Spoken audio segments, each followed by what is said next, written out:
Oui, ben c'est le but, hein, de marquer des points, un maximum de points, 4 matchs, 7 points. On est en bonne position, on va encore attendre le résultat du match ce soir entre l'Angola et le Ghana, mais comme j'avais dit aux joueurs au début du stage, il fallait qu'on soit encore dans le bon train et dans la course encore à la fin des 2 matchs. Je crois qu'on les mène bien, donc maintenant il faut analyser tout ça et préparer la prochaine journée. Voilà.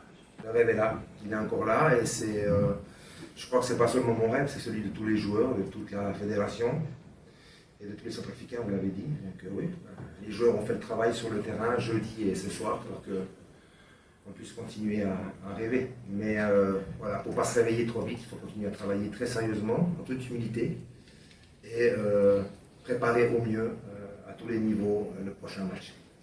On nous félicite, tu es activiste, félicitations encore. Merci. Une question pour Samuel. La victoire, elle a été dessinée, on a un rêve, comme le Paul l'a dit aujourd'hui. Il a tenu un discours vraiment très fort.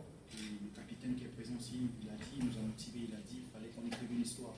Je pense que l'histoire n'est pas encore écrite. Pour moi, ça serait un très grand plaisir, vraiment, que le pays, qui est la Centrafrique, qui est un très beau pays, qu'on écrive cette histoire.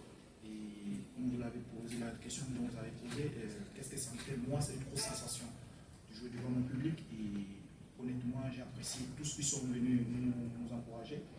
Comme j'ai dit au départ, c'est la Centrafrique, c'est le Cameroun. Et tous ceux qui sont venus aujourd'hui, c'est quelqu'un. Et vraiment, j'ai tiré un petit chapeau pour cette envoi, ce monde qui est venu nous encourager. Celui qui est rentré à la place Samuel, c'est celui qui donne la passe pour le deuxième but. C'est pas mal aussi, non? Voilà. Et comme j'ai toujours dit, c'est un groupe qui travaille. C'est pas qu'un joueur ou deux, c'est tout un groupe qui doit faire le job. Il faisait très chaud aujourd'hui. Samuel a joué pratiquement les 90 minutes à Tana, donc voilà, c'est un groupe. Hein.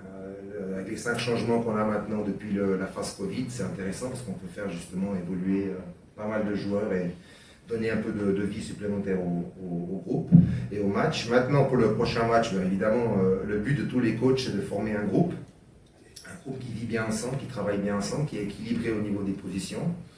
Maintenant, vous connaissez le foot, hein, en 1 mois et demi, 2 mois, il peut se passer beaucoup de choses, des blessures, des joueurs tout à coup qui ont des soucis, donc il y a forcément toujours 1 ou 2 changements, mais on va essayer de garder le même groupe, la même dynamique, parce que finalement, le mois de juin, ça va venir très vite, et il faut absolument garder cet état d'esprit.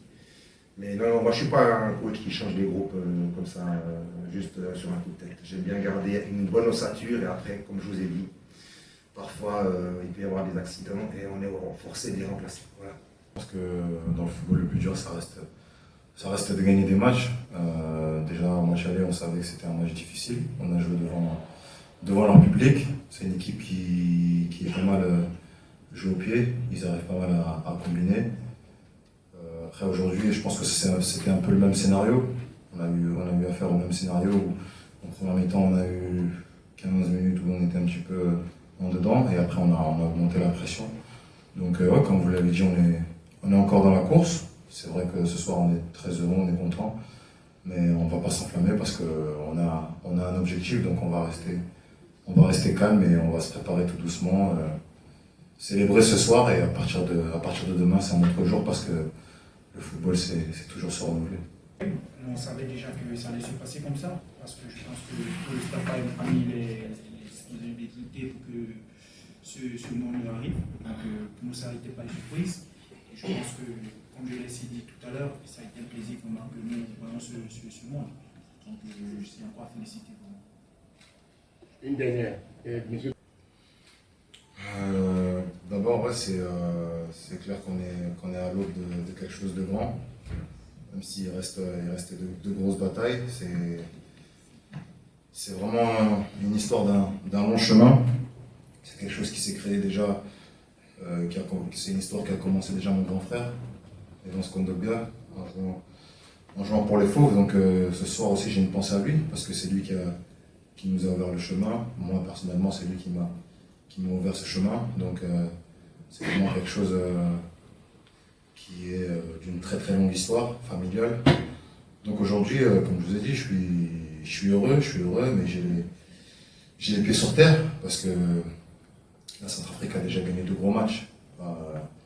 c'est pas nouveau. C'est vrai on a gagné en double confrontation, mais elle a déjà gagné face à de grosses nations et face à de grosses équipes, donc c'est pas une situation nouvelle. Maintenant, le but ultime, comme on l'a dit, c'est la qualification. Alors le remède, je l'ai pas, parce que sinon, je vous aurais dit ce soir qu'on va se qualifier.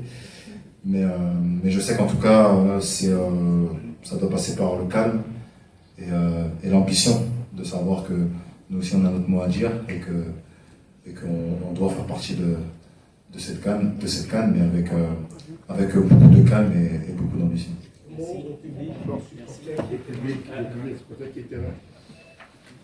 C'est quelque chose qui est inexplicable, c'est quelque chose qui nous donne chaud au cœur. On sait qu'il y a une grosse population centrafricaine ici à Douala, donc on s'attendait à ça. Ça nous fait très très très plaisir et on a une pensée pour tous les Centrafricains qui sont restés au pays, du nord au sud, de l'est à l'ouest, pour toute la diaspora aussi, partout dans le monde. On sait qu'ils nous suivent à travers les réseaux sociaux, à travers partout, donc quelque part c'est aussi leur histoire, c'est aussi leur rêve, et nous on va tout donner pour essayer de l'accomplir.